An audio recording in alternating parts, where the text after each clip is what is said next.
আমি মনে করি যে ইনশাল্লাহ আমি ন্যায় বিচার পাবো। আপনারা জানেন আমাকে গত 16 ফেব্রুয়ারি 2022 সালে আমাকে অত্যন্ত অমানবিকভাবে কোনো ধরনের আত্মপক্ষ সমর্থনের সুযোগ ব্যতীতই আমাকে চাকরিচ্যুত করা হয়।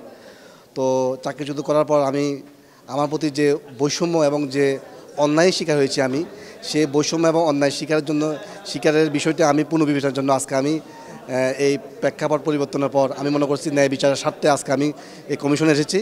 তো আমি কমিশনের মাননীয় সচিব স্যারের সাথে দেখা করেছি, মাননীয় পরিচালক প্রশাসনের সাথে দেখা করেছি। ওনারা আমাকে আশ্বস্ত করেছেন যে আমার বিষয়টি বিবেচনা করবেন, যেহেতু আমি কাজ করতে গিয়ে তদন্ত করতে গিয়ে অনেক রাঘব বলতে শিকার হয়েছি এবং যেগুলা বাংলাদেশের বিভিন্ন মিডিয়া থেকে শুরু করে বিশ্বের অনেক গণমাধ্যমে এই বিষয়টা এসেছে এবং অন্যতম প্রতিনিধিভাবে এসেছে। এবং সবচেয়ে বড় জিনিস, আমার বিরুদ্ধে কোনো আর্থিক দুর্নীতি নাই, কোনো ড্রাগ এডিকশন নাই, কোনো সেক্সুয়াল এডিকশন নাই।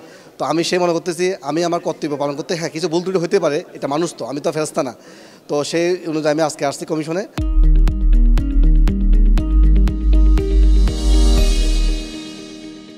জি, আমি আশ্বস্ত হয়েছি যে আগামীকালের মধ্যে ইনশাল্লাহ তারা আমার জিনিসটা বিবেচনা করবেন। আর এখন আশ্বস্ত আগের চেয়ে অনেক বেশি বলা যায়, কারণ বাংলাদেশের এখন যে বর্তমান এখন একটা সুশাসনের দিকে যাচ্ছে, একটা বৈষম্য বিরোধী একটা আমরা সিস্টেমের দিকে যাচ্ছি। তো আমি সেই জিনিসটা বিবেচনা নিয়ে, যেহেতু আমি একজন বলা যায় যে নবীন কর্মকর্তা বা বাংলাদেশের একটা মিডল এজের সন্তান, তো আমি মনে করি যে ইনশাল্লাহ আমি ন্যায় বিচার পাবো এবং তারা আমাকে আশ্বস্ত করেছেন স্যাররা যে আমার বিষয়টা বিবেচনা করবেন এবং পজিটিভলি বিবেচনা করবেন।